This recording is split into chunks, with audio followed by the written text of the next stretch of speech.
Hi friends, இருக்கிறத வச்சு சமைக்கிறதுக்கு இன்றைக்கி என்ன பண்ணலான்னு யோசிச்சுட்டு இருந்தப்போ வீட்டில் கொஞ்சம் கருப்பட்டி இருந்துச்சு. எடுத்து சரி பாகு காய்ச்சிட்டே இருந்தேன். பாகு காய்ச்சிட்டு சரி ஸ்வீட் எதாவது செய்யலான்னு யோசிச்சப்போ வீட்டில் கொஞ்சம் அரிசி மாவு இருந்தது.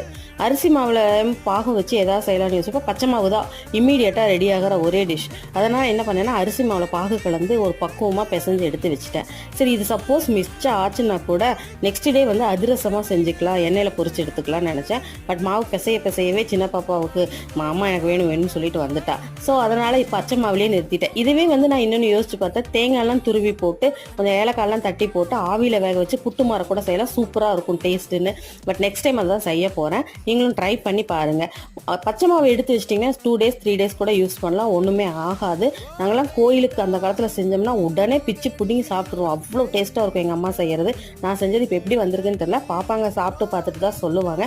நீங்களும் வீட்டில் ட்ரை பண்ணி பாருங்கள். இந்த மாதிரி இன்ஸ்டண்ட்டாக வேறு ஏதாவது டிஷ் இருந்தால் சொல்லுங்கள்.